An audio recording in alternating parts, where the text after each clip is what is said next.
और सबको जय श्री कृष्ण, जय श्री कृष्ण, जय सिया राम, जय सिया राम, जय श्रीमन नारायण, जय श्रीमन नारायण, जय जय श्री राधे। जय जय श्री राम। तो जगन्नाथपुरी में गणपति भट्ट नाम के एक व्यक्ति दर्शन करने के लिए गए। उनको किसी ने बोल दिया कि जगन्नाथपुरी में गणेश जी विराजमान हैं, और वो गणेश जी के परम उपासक थे। इतने बड़े उपासक थे कि गणेश जी के अलावा किसी को देखते ही नहीं थे। इसको कहते हैं अनन्य उपासना। क्या कहते हैं? और देवता चित्त न धरहि, हनुमत से ही सर्व सुख करहि। इसी को कहते हैं अनन्य उपासना, केवल एक के रहना। तो गणपति भट्ट जी जो थे वो गणेश जी के बहुत बड़े उपासक, लेकिन किसी ने उनसे कह दिया विनोद में कि आप जगन्नाथपुरी चले जाओ, वहां पर गणेश जी का बहुत सुंदर विग्रह है। उस समय की बात है, सोशल मीडिया होते नहीं थे, लोग बागों का इतना संपर्क होता नहीं था, ट्रेन भी नहीं चलती थी, बैलगाड़ियों से सफर करते थे। बेचारे वो जगन्नाथपुरी आए, तो जगन्नाथपुरी आकर के उनको पता चला कि मुझे तो किसी ने बहकावे में रखा है, यहां कोई गणेश जी नहीं है, यहां तो कृष्ण ही जगन्नाथ बन करके बैठा है। उनको इस बात का बड़ा दुख हुआ कि मेरा अब अनन्य प्रेम जो गणेश जी से है वो टूट जाएगा, क्योंकि मैं दूसरे देवता की सन्निधि में आ गया। समुद्र के तट पर बैठे थे, रो रहे थे, हे गणेश जी मुझसे नाराज मत होना, आप मुझसे दुखी मत हो जाना कि मैं दूसरे देवता के नगर में आ गया, दूसरे देवता का दर्शन करने। पर आप चिंता मत करना, मैं आ तो गया हूं जगन्नाथपुरी, पर मैं दर्शन नहीं करूंगा उनका, क्योंकि मैंने संकल्प लिया है कि आपके अलावा किसी को नहीं देखूंगा मैं।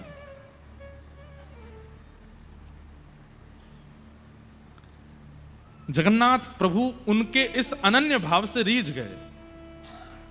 जगन्नाथ जी के मन में आया कि देखो कैसा भक्त है कि गणेश जी के अलावा किसी को देखेगा ही नहीं।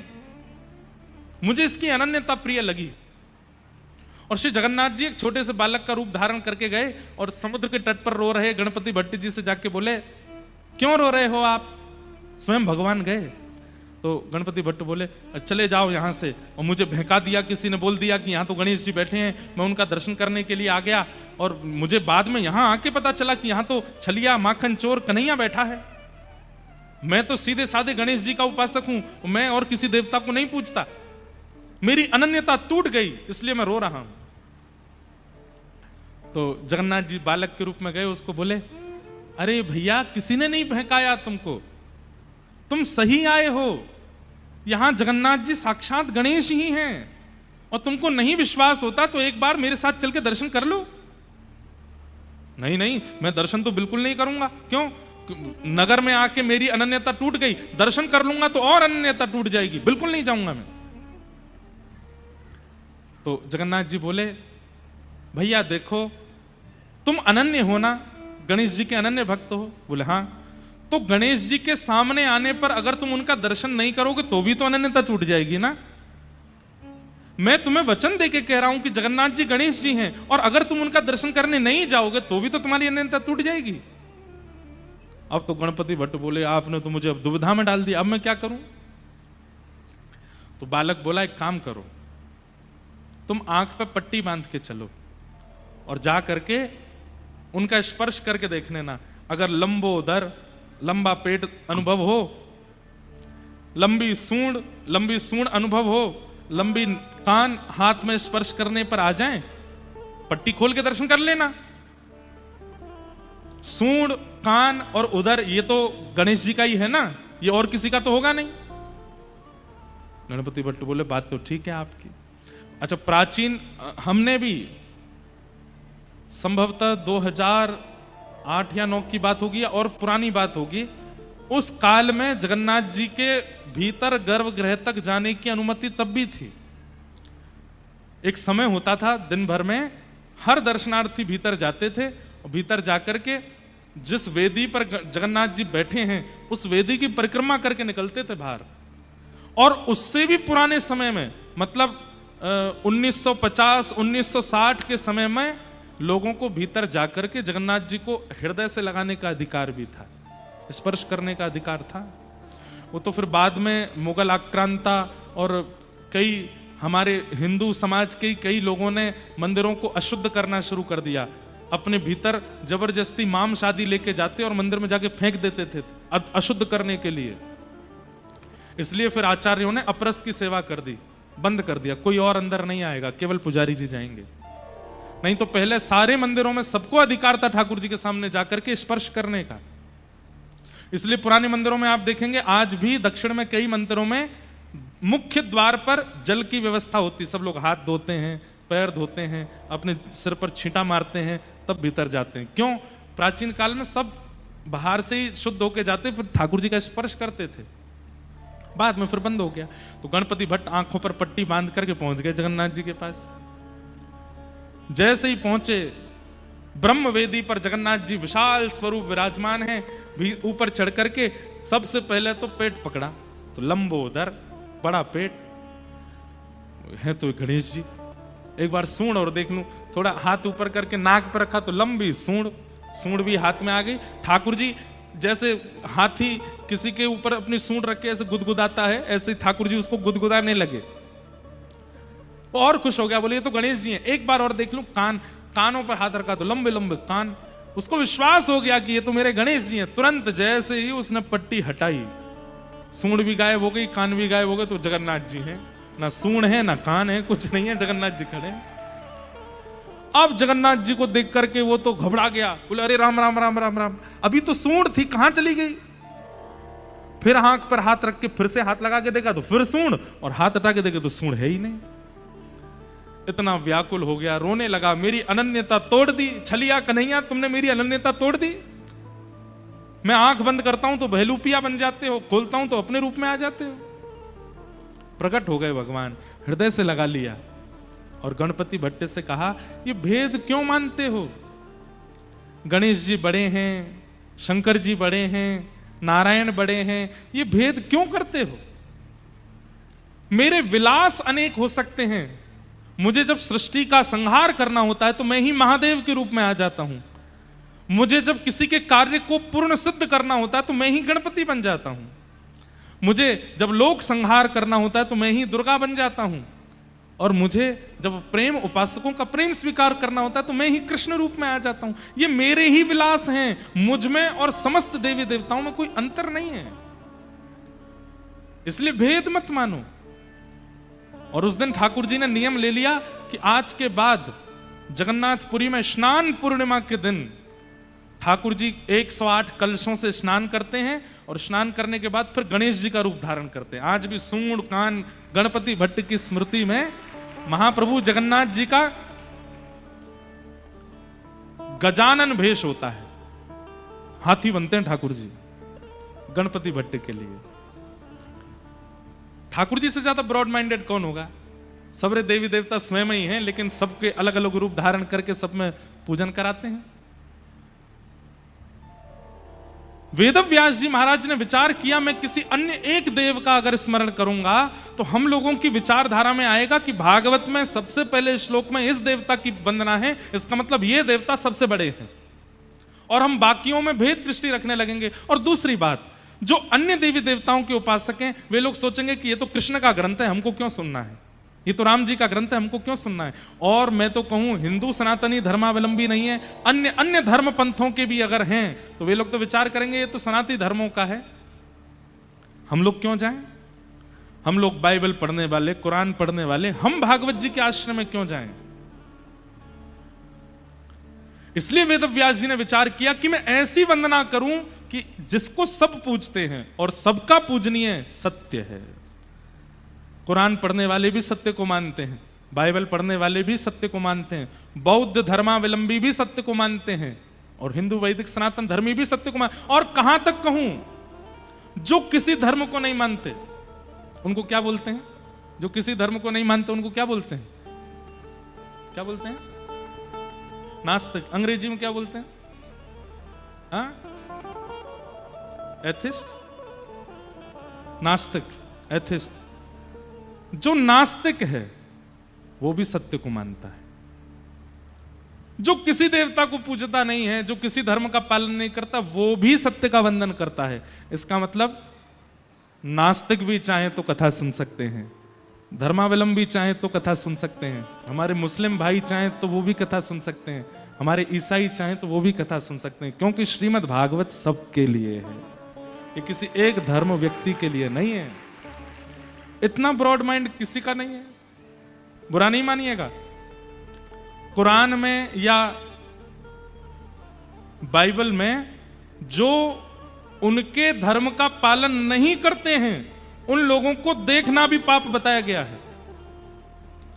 अन्य धर्म पंथों में जो उनके धर्म पंथ का पालन नहीं करता, ऐसे व्यक्ति से मिलना देखना भी कहीं ना कहीं उसको पाप बताया गया। पर हमारे वेद व्यास जी महाराज को देखो, जो भी सत्य को पूजता है पूरे विश्व में वो सब ही इसके अधिकारी हैं, वो सब आकर के इनका वंदन कर सकते हैं। ये भागवत जी। अरे कहां तक कहें, सत्य को जानवर भी मानते हैं, सत्य को जानवर भी स्वीकार करते हैं। आप कहेंगे कैसे? रात्रि होती है तो कई जानवर सो भी जाते हैं, और दिन होता है तो कई पक्षी चहकने लग जाते हैं। क्यों? वे भी दिन को स्वीकार करते हैं, रात्रि को स्वीकार करते हैं, भोजन को स्वीकार करते हैं, वंशवर्धन को स्वीकार करते हैं। ये सब सत्य है। इसे कहते हैं ब्रॉड माइंड, जहां सबका अधिकार है, जहां सबको आना चाहिए। कोई प्रचार का विषय नहीं है, पर अभी हमने दीक्षा देना प्रारंभ किया। हिंदुओं ने तो ली है दीक्षा, मुस्लिमों ने भी दीक्षा ली। और हमें कैसे पता चला? वैसे तो इतने सारे लोगों ने ली, अभी तो हम नहीं दे रहे, बहुत सोच समझ के धीमे धीमे दे रहे हैं, समय भी बहुत लगता है। पर हमारी परंपरा में ये होता है कि 5 संस्कार होते हैं, उनमें एक संस्कार होता है नामकरण संस्कार। तो व्यक्ति का जो वास्तविक नाम है वो पूछा जाता है, फिर उसको एक वैष्णव नाम दिया जाता है। जैसे मान लीजिए आपका नाम रमेश है, तो हम आपका नाम फिर कुछ और रखेंगे। जैसे हमने रख दिया रंगनाथ रामानुजदास, ये अब आपका वैष्णव नाम हो गया। अब जब भी आप ठाकुर जी को प्रणाम करोगे, जब भी आप गुरुजनों को प्रणाम करोगे, तो इसी नाम से प्रणाम करोगे। तो हमने पूछा भाई तुम्हारा नाम क्या है? तो उसने नाम बताया अपना, पता नहीं क्या, मैं तो नाम भूल ही गया असली नाम क्या था, पर नाम कोई मुस्लिम थे। सुन करके मैं आश्चर्यचकित, मैंने भैया भावना तो शुद्ध है ना तुम्हारी? तो उसने कहा महाराज जी मुझे पूरा गीत गोविंद मंगल गीत याद है, और आप कथा प्रारंभ करते समय जो मंगलाचरण बोलते हैं, श्रीमते रामानुजाय से लेकर के जय जय श्री राधा रमण जय जय नवल किशोर, कथा में प्रारंभ में जो हम 4-5 श्लोकों का मंगलाचरण करते, पूरा श्लोक याद है मुझे। गीत गोविंद पूरा याद है मुझे, गोपी गीत पूरा याद है। मैं नित्य 4 बजे उठ करके रोज मंगला करने के लिए जाता हूं। महाराज जी जन्म भले ही मेरा ऐसे परंपरा में हुआ, लेकिन वास्तविकता में माई मेरे श्याम लगो संग डोले, ठाकुर जी ने मेरा चित्त पकड़ लिया है, और दिन रात मुझे उन्हीं का चिंतन होता रहता है। हमारे घर में कई लोग हमारे पंथ के पालन करते हैं, लेकिन मेरा चित्त वृत्ति तो ठाकुर, मेरी रसोई भी अलग है, मेरे बर्तन भी अलग है, मेरा भोजन पानी भी अलग है, और मेरे दिनचर्या भी अलग है। फिर उसने दिखाया, मैंने छोटी सी शिखा भी रखी है, और उद्देश्य क्या है? बोले केवल श्याम सुंदर को प्राप्त करना है, और कोई उद्देश्य नहीं है। जैसे रसखान को मिल गए, जैसे ताज बेगम को मिल गए, जैसे काले खां को मिल गए, जैसे ताज खान को मिल गए, ऐसे मुझे भी मिल जाए, बस ये प्रार्थना। फिर हमने उसको दीक्षा दी, उसका नाम रख दिया गिरधर प्रियदास। क्या नाम रखा? गिरधर प्रियदास।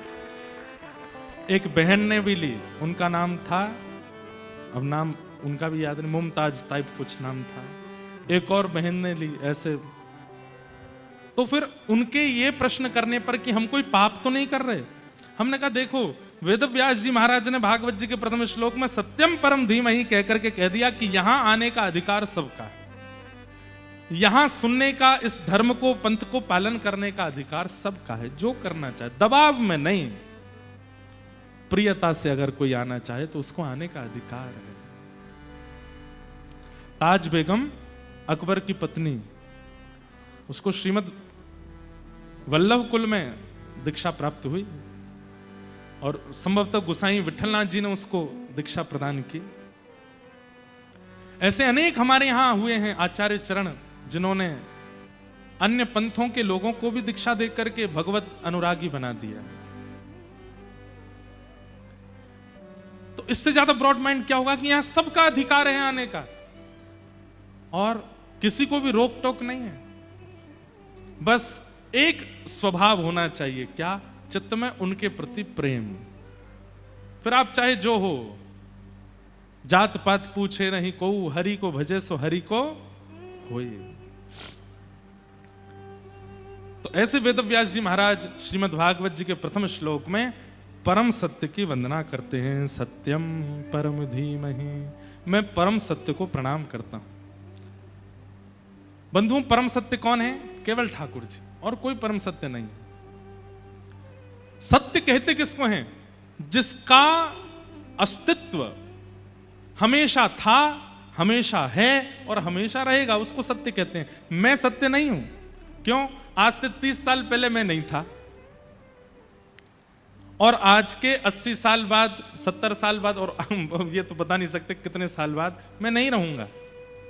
मैं सत्य कैसे हो सकता हूं? आप जितने भी लोग यहां बैठे हैं, आज से 50, 60, 70 साल पहले आप में से कोई नहीं था और आगामी 70 साल बाद कोई नहीं बचेगा। लेकिन आज से 100 साल पहले भी जिसका अस्तित्व है, आज भी जिसका अस्तित्व है और 100 साल बाद भी जिसका अस्तित्व रहेगा, वही सत्य है। और वो सत्य श्री कृष्ण है। जब ये धरती नहीं थी, जब ये पृथ्वी नहीं थी, जब ये भूमंडल नहीं था, तब भी वो थे, आज भी वो हैं।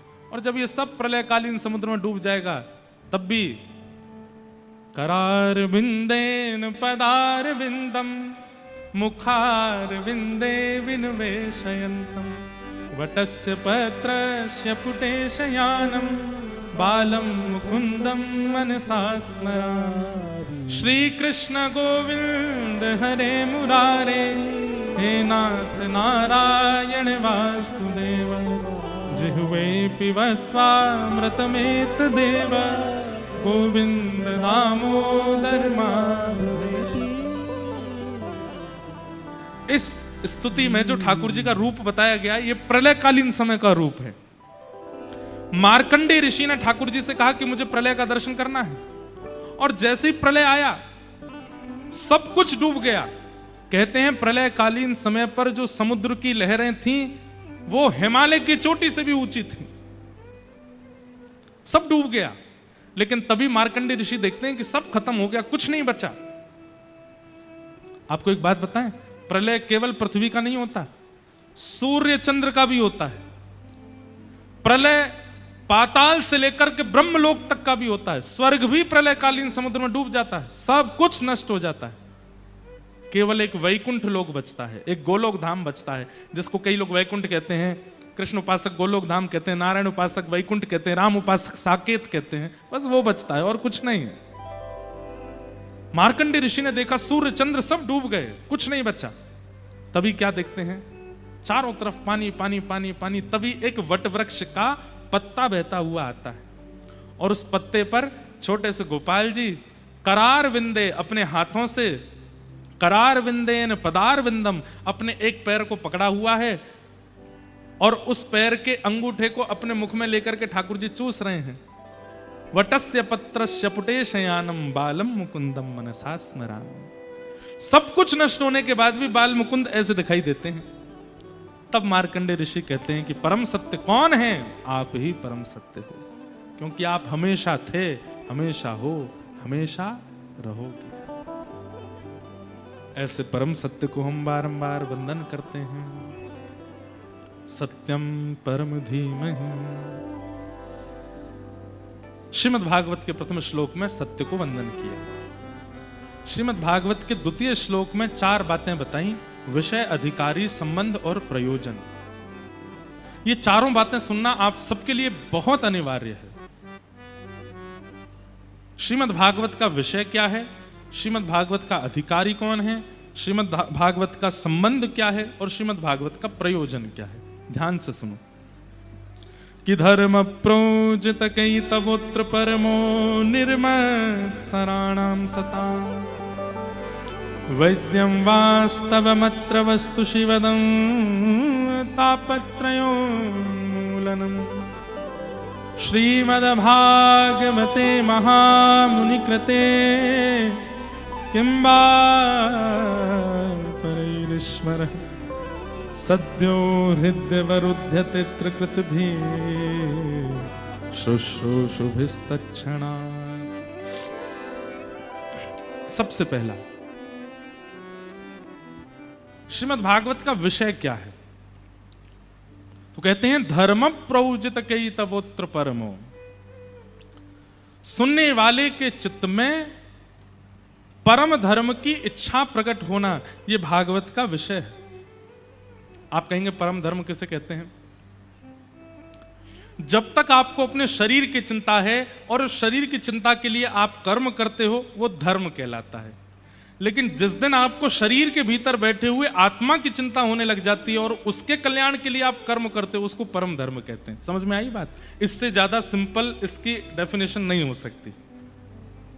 धर्म और परम धर्म। आपको शरीर की चिंता है तो आप सुबह जल्दी उठते हो, जल्दी उठना धर्म है। आपको शरीर की चिंता है तो आप शुद्ध भोजन करते हो, यह धर्म है। आपको शरीर की चिंता है इसलिए आप गृहस्थाश्रम में प्रवेश करते हो, यह धर्म है। इस शरीर से कुछ गलत ना हो जाए इसलिए आप अपनी क्रियाओं को शुद्ध करते हो, यह धर्म है। आपके शरीर के किसी गलत काम को होने से संसार आपकी निंदा करेगा इसलिए आप अच्छी अच्छी क्रियाएं करते हो, यह धर्म है।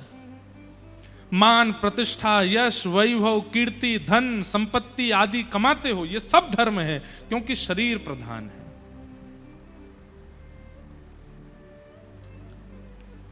शरीर प्रधान मान करके धर्म के अंतर्गत जो भी आप कृत्य करते हो वो सब कुशल माने जाते हैं। लेकिन कई बार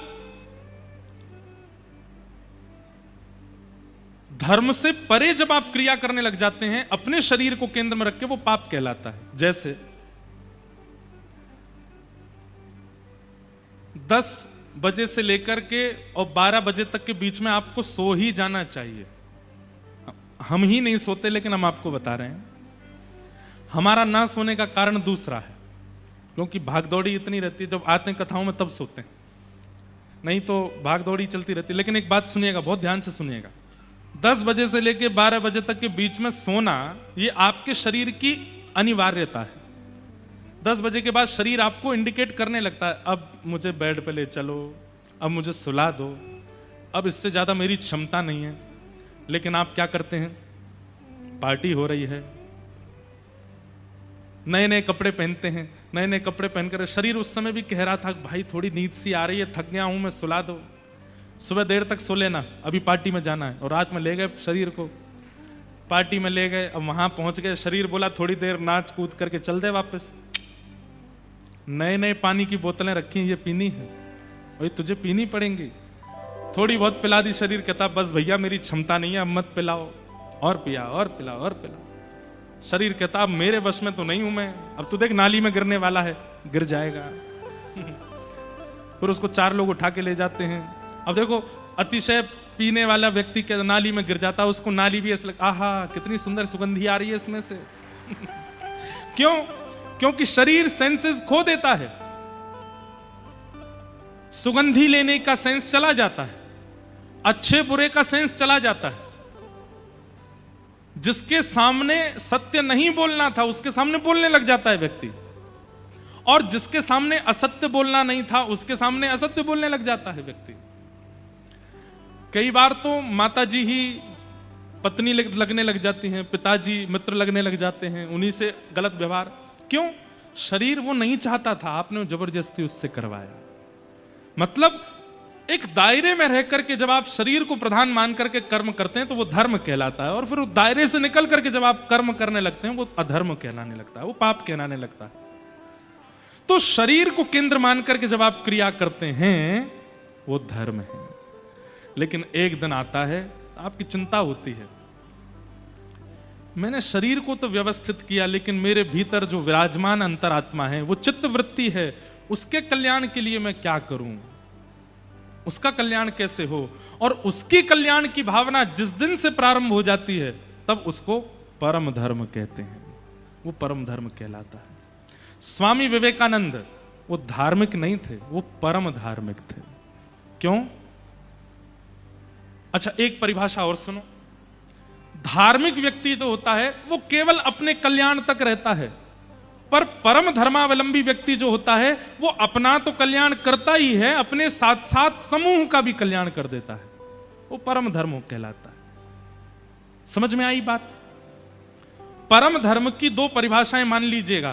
पहली परिभाषा अपने चित्तवृत्ति का कल्याण, और परम धर्म की दूसरी परिभाषा अपने साथ साथ अनेकों का कल्याण।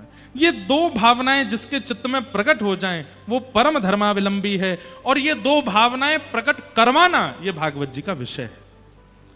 समझ में आई बात? नहीं, ताली कोई प्रमाण थोड़ी है इस बात का कि समझ में आ गई बात। कई लोग तो ऐसे हैं वो नीचे देखते रहते हैं, पता चली बगल वाले ताली, हाँ हाँ वाह बहुत अच्छे, सब ने ताली बजाई तो हम भी बजा दें।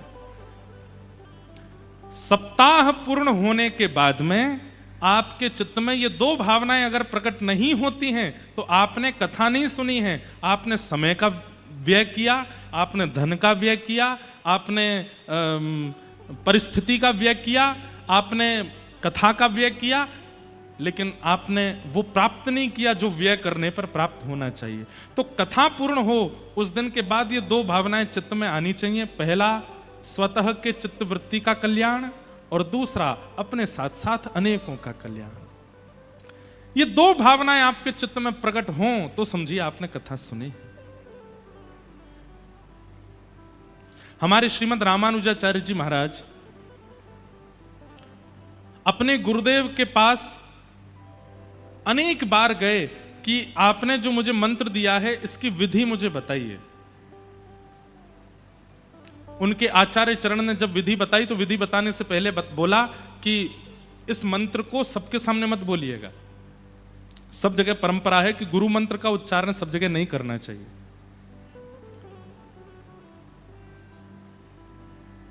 गुरु मंत्र सबको नहीं बताना चाहिए। तो आचार्य चरण ने रामानुजाचार्य जी से कहा मैं विधि तो बता रहा हूं लेकिन किसी के सामने बोलना नहीं। बोले ठीक है। अब जैसी विधि बताई, रामानुजाचार्य जी ने जैसी विधि सुनी और जैसे ही नाम जप करने के लिए बैठे, जैसे ही मंत्र जाप किया, अष्टाक्षर मंत्र का जाप करते ही शंख चक्र गदा पद्मधारी ठाकुर जी प्रकट हो गए। जैसे ही प्रकट हुए, नेत्र खोल करके रामानुजाचार्य जी ने देखा शंख चक्र गदा पद्म धारण किए हैं, साम वर्ण के ठाकुर जी, घुंघराले केश हैं, सुंदर मुकुट धारण किया है, कमल जैसे नेत्र हैं, और सामने खड़े होकर के रामानुजाचार्य जी को दर्शन दे रहे हैं। गुरु जी ने मंत्र दिया, मंत्र का पहला जाप करते ही ठाकुर जी प्रकट हो गए। रामानुजाचार्य जी ने तुरंत अपनी माला को किनारे रखा, ठाकुर जी को प्रणाम किया और दौड़ करके मंदिर के शिखर पर चढ़ गए, और शिखर पर चढ़ के मुख पर हाथ रख के जो गुरु मंत्र गुरु जी ने दिया था पूरी दुनिया में चिल्ला चिल्ला करके सुनाने लगे सबको। गुरु जी दौड़ करके आए, हे रामानुजाचार्य ये क्या कर रहे हो? मैंने मना किया था कि मंत्र उच्चारण नहीं करना है, किसी को नहीं सुनाना है, नरक जाना पड़ेगा तुमको, गुरु अवज्ञा करते हो। रामानुजाचार्य जी नीचे उतर के आए, गुरुदेव के चरणों में प्रणाम करके कहा, हे नाथ, आपने जैसे ही मुझे मंत्र दिया, मंत्र उच्चारण करते ही मुझे ठाकुर जी का अनुभव हो गया, तो मैंने मन में विचार किया कि जिस मंत्र को प्राप्त करते ही ठाकुर जी का दर्शन हो जाता है वो मंत्र गुप्त नहीं रखना चाहिए, वो तो सबको बता देना चाहिए। वो मंत्र मैं गोपनीय कैसे रख सकता हूं जिस मंत्र से ठाकुर जी प्राप्त होते हो? क्षमा करें गुरुदेव। गुरु जी बोले तुमको नरक जाना पड़ेगा। रामानुजाचार्य जी बोले एक नरक चला जाएगा लेकिन अनेक तो ठाकुर जी के पास जाएंगे ना, तो भी मुझे स्वीकार है। मैं चला जाऊंगा लेकिन इतनों को ठाकुर जी प्राप्त होने चाहिए। मेरे नरक जाने से और मेरे मंत्र बोलने से अलग अगर अनेकों का उद्धार हो रहा है तो मुझे नरक जाना स्वीकार है। इसे कहते हैं परम धर्म। क्या कहते हैं? परम धर्म। समझ में आ रही है बात? अब देखो एक बात हम स्पष्ट कर दें, भले ही यहाँ हजारों की भीड़ हो जाए, आज तो दूसरा ही दिन है, कल से तो यहाँ जगह ही नहीं बचेगी, परसों तो यहाँ क्या ही हाल होगा, लेकिन भले ही कितनी भी भीड़ आ जाए, हम एक बात प्रमाणित रूप से कह सकते हैं कि कथा समझ में बहुत कम लोगों को ही आती है। भीड़ भले ही बहुत आ जाए और हो सकता है आगे वालों को नहीं आ रही हो, पीछे वाला सुन करके अपने आप को परिवर्तित कर जाएगा। इसलिए प्रयास कीजिए कि जो कुछ लोगों को समझ में आने वाली उन कुछ में आप जरूर हो। रोज इसी भावना से आया कीजिए कथा में कि 5000 की पब्लिक में 5 ही बदलने वाले हैं, उन 5 में मैं होना चाहिए, मुझे परिवर्तन लाना है। अगर ये सब सोच के आएंगे तो 5000 ही परिवर्तित हो जाएंगे।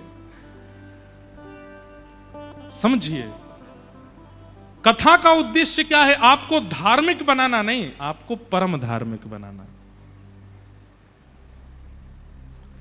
लेकिन आजकल एक और दुविधा आ गई है, और उस दुविधा का नाम है सोशल मीडिया। सोशल मीडिया पता कैसा हो गया है? पड़े पड़े कुछ पी रहे हैं, चाय कॉफी रील देख रहे हैं, तभी पता चली कि इस प्रकार की बातें बोलने से लोग फॉलो करते हैं। तुरंत गए शीशा के सामने, बाल बाल काटे, तिलक चंदन लगाया, स्टैंड पर रख दिया, कैमरा ऑन करके, जय श्री कृष्णा, आप सब लोगों को आज का सुविचार बताना है, ऐसा करने से ऐसा होता है, ग्रहण में ये काम करना चाहिए, ग्रहण में ऐसा नहीं करना चाहिए, और सब काम बता करके और फिर जाए सोफा पे जाके पड़ गए। कितने लोगों ने देखा, कितने खुद ग्रहण में कुछ नहीं किया पूरी दुनिया को बता दिया।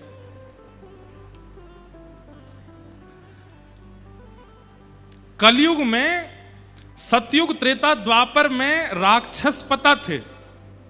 सतयुग में सबको पता है दो ही राक्षस हैं, कौन? हिरण्यकश्यप, हिरण्याक्ष। त्रेता में सबको पता है दो ही राक्षस हैं, रावण, कुंभकर्ण। द्वापर में सबको पता है कंस, शिशुपाल, दंतवक्र, दो चार ही राक्षस हैं। पर कलयुग में आपने देखा किसी राक्षस का नाम नहीं बताया। जय विजय को श्राप लगा कि तुम दोनों राक्षस बनोगे और 3 युग में राक्षस बनोगे। क्यों? सनत कुमारों ने जब उनको श्राप दिया तो ये चौथा युग क्यों छोड़ दिया? बोले क्योंकि 3 युगों में तो मानव होंगे, लेकिन कलयुग में मानव ही राक्षस बन जाएगा। हम एक बात कह दें तो कोई इसमें अतिशयोक्ति नहीं।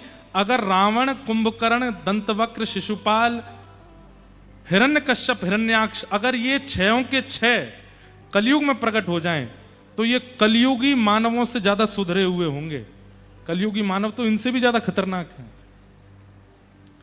कलयुगी मानव, और आप सब इस बात पर एग्री करेंगे,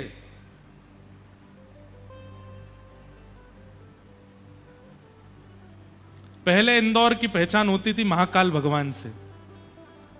पहले इंदौर की पहचान होती थी कि पास में नर्मदा जी भी हैं। पहले इंदौर की पहचान होती थी कि बहुत स्वच्छ है, सबसे स्वच्छ नगरी है। आजकल इंदौर की पहचान हो रही है एक पत्नी अपने पति को मार देती है यहां पे अब सोचो, ये कलयुग नहीं है? ऐसा तो किसी राक्षसी ने भी नहीं किया अपने समय पर। हम किसी को दोष नहीं दे रहे हैं, पर मैं परिस्थिति बता रहा हूं। किसी व्यक्ति का दोष नहीं है, किसी कन्या का दोष नहीं है, ये कलयुग का प्रभाव है।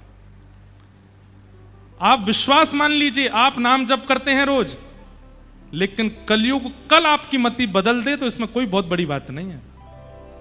आप नित्य भजन करते हैं, नित्य नाम जप करते हैं, नित्य कथा सुनते हैं, नित्य दान पुण्य करते हैं, लेकिन कौन सी घड़ी में आपके कौन से अपराध का मार्ग लेकर के कलयुग आपकी बुद्धि में प्रविष्ट होकर के आपकी बुद्धि को भ्रमित कर दे, कोई पता नहीं है। इसलिए कलयुग में कई लोग सोचते हैं कि हमने एक बार कथा तो सुन ही ली, एक बार यज्ञ तो कर ही लिया, 2-4 एकादशी तो कर ही ली, इनका अरे भाई कुछ नहीं होगा। एक दिन भी अगर आपने नागा किया और उसी दिन को माध्यम बना करके कलयुग आपकी बुद्धि में प्रविष्ट हो जाएगा और आपसे ऐसे कृत्य करवा देगा। अब जिस किसी भी कन्या ने वो काम किया, पति को मरवाया या जो कुछ भी करवाया, आज वो इतनी ग्लानि में है कि मैंने ऐसा क्यों कर दिया, और वो स्वयं नहीं समझ पा रही होगी कि मैंने ये क्यों किया। हमने तो न्यूज वगैरह पे देखा, उनके सब परिवार के लोग कह रहे वो ऐसी तो नहीं थी, वो ऐसा तो व्यवहार नहीं था, ऐसे विचार तो नहीं थे। और हर दोषी व्यक्ति के परिवार के लोग अपने ही बालक पर विश्वास नहीं कर पाते कि वो ऐसा कैसे हो गया, ऐसा तो नहीं था। ये कलयुग है। रावण जन्म से ही राक्षस है, शिशुपाल, दंतवक्र जन्म से ही राक्षस हैं, लेकिन कलयुग में व्यक्ति जन्म से महात्मा है, लेकिन कब राक्षस बन जाए ये उसको खुद को नहीं पता होता। इसलिए एक क्षण भी नाम के बिना निकलने मत दीजिए। जैसे कोविड से बचने के लिए वैक्सीन थी, डॉक्टरों ने कहा कि एक बार वैक्सीन लगवा लो तो फिर आपको कोविड नहीं होगा। लोगों ने वैक्सीन लगवा ली, फिर बोले बूस्टर डोज लगवा लो, कोविड नहीं होगा। सब लोग कोविड में जैसी वैक्सीन लगवा ली, उसके बाद बिना मास्क के घूमने लगे। और कोई कहता भाई मास्क तो पहन, ए देख सर्टिफिकेट देख मेरा, वैक्सीन लगवा ली मैंने, है ना। ठीक वैसे ही कलयुग में हर क्षण आपको नाम की वैक्सीन लेनी ही लेनी है। कलयुग में आप एक बार के नाम से आपका कुछ नहीं होगा। आपको हर क्षण लेना ही पड़ेगा, हर क्षण बोलना ही पड़ेगा, हर क्षण करना ही पड़ेगा। नहीं तो वो नाम, नहीं तो कलयुग एक क्षण भी आपके खाली समय को देखेगा, वहीं से प्रविष्ट हो जाएगा आपके अंदर। इसलिए कलयुग केवल नाम आधारा, सुमिर सुमिर नर उतना ही पारा। कलयुग में यज्ञ करने की जरूरत नहीं है, कलयुग में तप करने की जरूरत नहीं है, कलयुग में अनुष्ठान करने की आवश्यकता नहीं है। कलयुग में केवल एक आवश्यकता है, हर क्षण, हर घड़ी, हर पल बस हरि नाम करते रहो।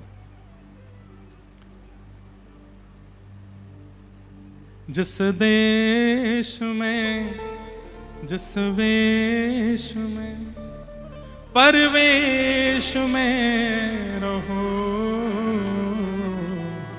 राधा रमण राधा रमण राधा रमण कहो।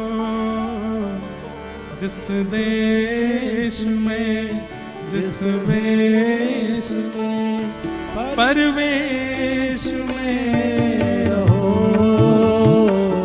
राधा राधा रमण कहो। जिस काल में, जिस चाल में, जिस हाल में रहो,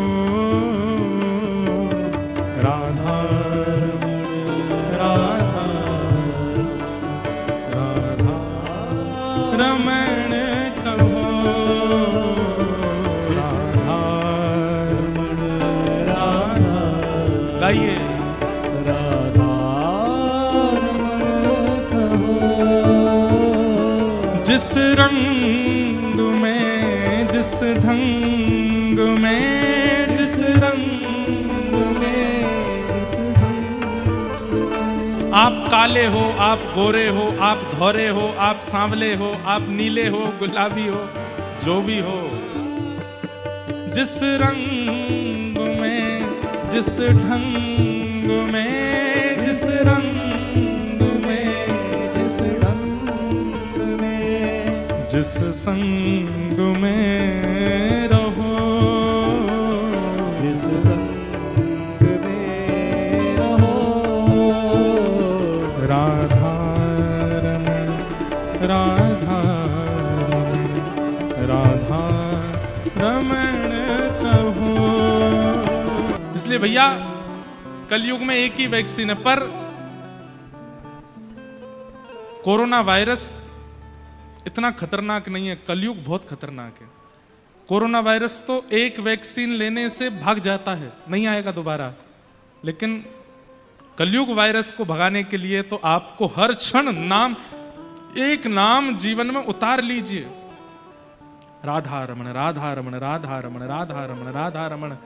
चलते फिरते, उठते बैठते, खाते पीते, हंसते सोते, जागते, हमेशा ये चित्त में चलता रहे, हरे कृष्ण कृष्ण कृष्ण हरे हरे, हरे राम राम राम हरे हरे, महामंत्र चलता रहे। बस एक मिनट के लिए भी ये नाम आपको छोड़े ना। एक बात बताएं आपको, नाम का एक बहुत सुंदर भाव है। आपको पहले पकड़ना पड़ता है और कुछ दिन आप पकड़ के रखते हैं, लेकिन फिर कुछ समय बाद होता है नाम आपको पकड़ लेता है। और जब नाम आपको पकड़ता है तब क्या होता है?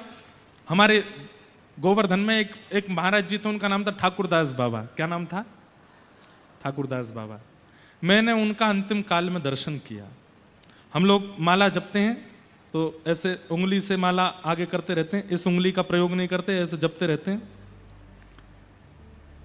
उन महाराज जी ने नाम को पकड़ा।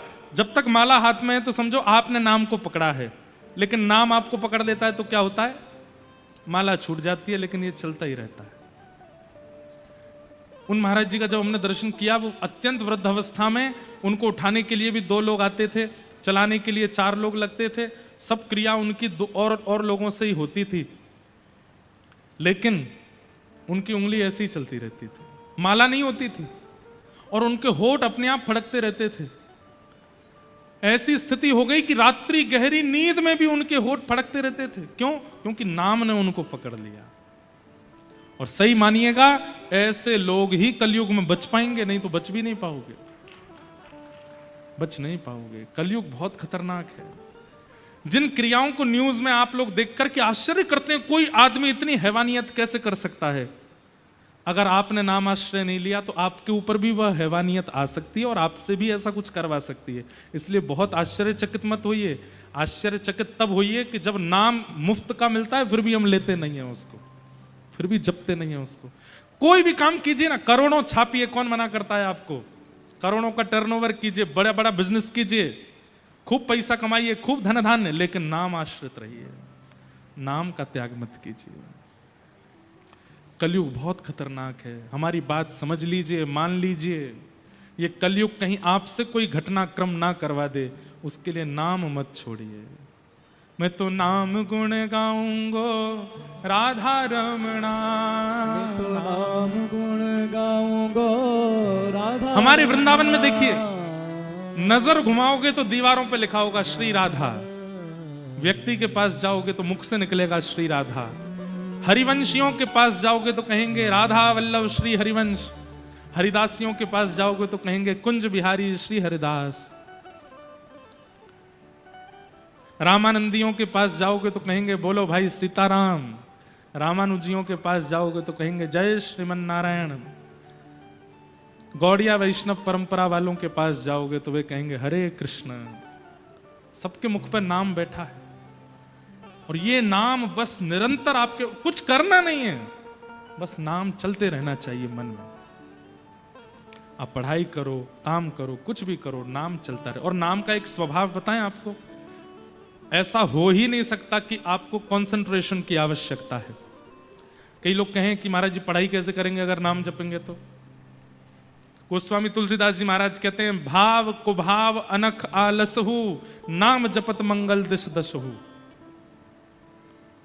नाम चल रहा है मन में, स्टार्टिंग में आपको कंसंट्रेट होना पड़ेगा, लेकिन उसके बाद क्या होगा, वो जैसे हार्ट बीट चलती है, जैसे श्वास चलती है, जैसे कोई क्लिक जैसी चलती है, ऐसे मन में नाम चलता रहेगा। उसके साथ साथ आप सब काम कर सकते हो, बल्कि काम बिगड़ेंगे नहीं, काम और सुंदर हो जाएंगे। प्रसाद बनाओगे उसमें मधुरता आ जाएगी, कोई काम करने के लिए घर से बाहर निकलोगे काम सफल हो जाएगा, किसी व्यक्ति से मिलोगे वो पॉजिटिव हो जाएगा। नाम जापक व्यक्ति का एक स्वरूप होता है कि वो जहां जाता है पूरा ऑरा उसका हो जाता है, क्योंकि उसके रोम रोम से नाम प्रकट होना प्रारंभ हो जाता है। इसलिए भैया नाम आश्रित हो जाओ। कलयुग बहुत खतरनाक है, कलयुग बहुत विचित्र है, कहीं वो घटना हमसे ना करा दे। कितनी बार मैंने देखा कि मेरी कथा सुनने वाले श्रोता, औरों की कथा सुनने वाले श्रोता भी कथाएं सुनते थे, लेकिन वो भी ऐसा कृत्य कर बैठे कि हमें ही विश्वास नहीं हुआ, ये तो भाई कथा सुनते थे, ये कैसे बदल गए? नाम आश्रय नहीं लिया इसलिए भैया नाम का आश्रय ले लो। ये कलयुग बहुत खतरनाक है। हमारे व्रज में एक बाबा थे। बाबा पता क्या करते थे? सीताराम सीताराम सीताराम बोलते थे।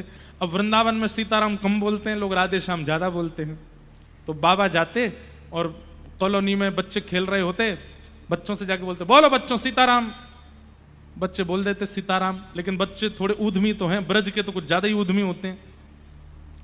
तो जैसे बाबा बुलवाते बोलो बच्चों सीताराम, बच्चे बोलते सीताराम। थोड़ी देर बाद एक बालक बोलते बाबा जी ब्रज मंडल है, यहाँ सीताराम पीताराम ना बोले, यहाँ तो राधे श्याम बोले। अब जैसे ही राधे श्याम बोले तो बाबा लेके डंडा पीछे भागे। अब बालक आगे आगे भागे, बाबा काय को भाग रहा हो? बोले सीताराम बोल, और ना बोलूंगा राधे श्याम बोलूंगा, तो और भागते। अब एक बच्चे के पीछे बाबा भागे तो बाकी बच्चे बोले बाबा हम भी राधे श्याम बोलेंगे। तो जो जो राधे श्याम बोले बाबा सबके पीछे भागते। अब तो बच्चों को ये बढ़िया तरीका मिल गया मन लगाने का, छत पे खड़े हो जाते, जैसे बाबा बाबा राधे श्याम, बाबा नीचे से कंकड़ उठा के फेंकता, अब मत बोलियो, बोले राधे श्याम। सीताराम बोल सीताराम, राधे श्याम। वो बाबा प्रसिद्ध हो गए ब्रजमंडल में, राम बोला बाबा, वो सबसे राम बुलवाते थे।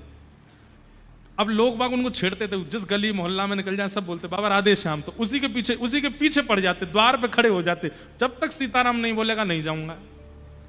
भीतर से सब लोग बोलते बाबा हम तो राधे श्याम ही बोलेंगे। बोले तुम बोलते रहो राधे श्याम, जब सीताराम बोलोगे तभी जाऊंगा। उनके इस कृत्य के पीछे एक खेल था जिसको कोई समझ नहीं पाया। एक बार एक महात्मा ने पूछा, बोले बाबा ये क्या करते हो आप, राधेश्याम सीताराम में भेद क्यों मानते हो? ऐसा सुनते ही उनके आंखों में आंसू आ गए, बोले भेद नहीं मानता तो मेरे राधेश्याम बोलने से चिढ़ जाने पर इन लोगों को और चिढ़ाने में मजा आता है, तो ये और राधेश्याम बोलते हैं, कम से कम इनका भजन तो बनता है, उतनी देर इनका नाम तो बोलता है। मैं सीताराम बुलवाने के लिए इनके द्वार पर बैठ जाता हूं, लेकिन ये राधेश्याम बोलते रहते हैं। मुख से दिखाता हूं कि मुझे गुस्सा आ रहा है, ताकि मेरी चिड़न देख के ये और चिढ़ाएं, और चिढ़ाने के चक्कर में और राधेश्याम बोलें। अरे भैया, ये कलयुगी जीव अगर नाम नहीं बोलेंगे तो इनका कल्याण कैसे होगा? इसलिए मैं ये खेल का आश्रय लेता हूं ताकि इनसे राधेश्याम बुलवा सकूं। सोचिए नाम कितना आवश्यक है। श्रीमद् भागवत का विषय क्या है? परम धर्म। और परम धर्म किससे कहते हैं? कि देह से उठ करके अब आत्मचिंता होती है। क्या केवल खाने पीने हंसने बैठने कमाने के लिए ही मैं आया संसार में? और एक बात बताएं, पुनर्जन्म किसका होता है? जिसकी इच्छाएं अधूरी रह जाती हैं उसका पुनर्जन्म होता है। मन था इंदौर में बंगला बनाना है, उसके लिए पैसे कमाने हैं, खूब कमा लिए लेकिन बंगला नहीं बना पाए, प्राण निकल गया, तो फिर जन्म होगा।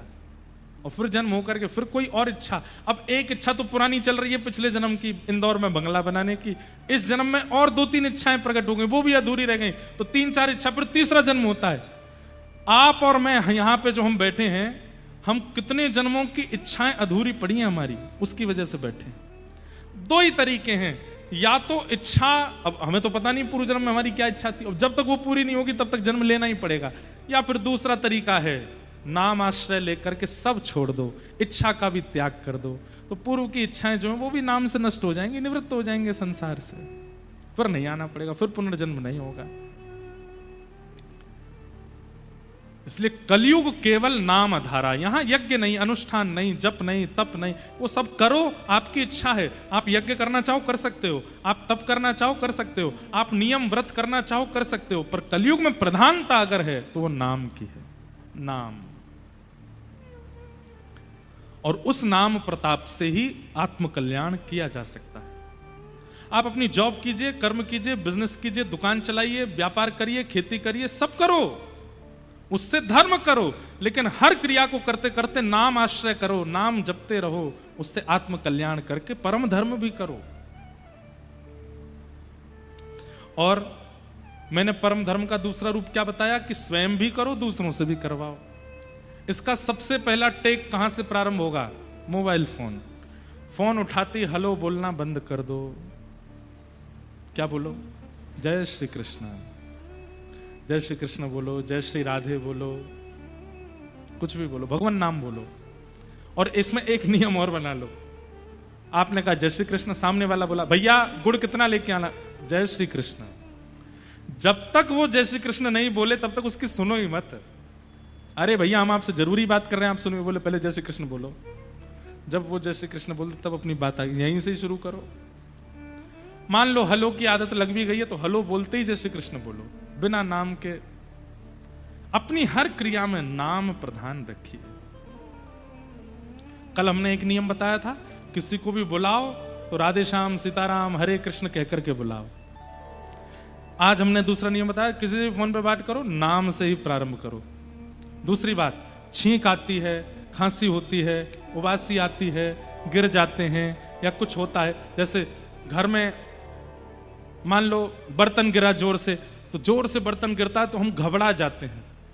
घबराने पर हमारे मुख से कुछ निकलता है, कोई जोर की चीख निकलती, कुछ भी निकलता है, नहीं, नाम निकलना चाहिए। गिरो तब भी नाम निकलना चाहिए, छींक आवे तब भी नाम आना चाहिए, खांसी हो तब भी नाम आना चाहिए, कोई अच्छी बात सुनो तब भी नाम बोलना चाहिए, और कोई अशुभ किसी के बारे में सुनो तो भी नाम बोलना चाहिए, हर स्थिति में नाम।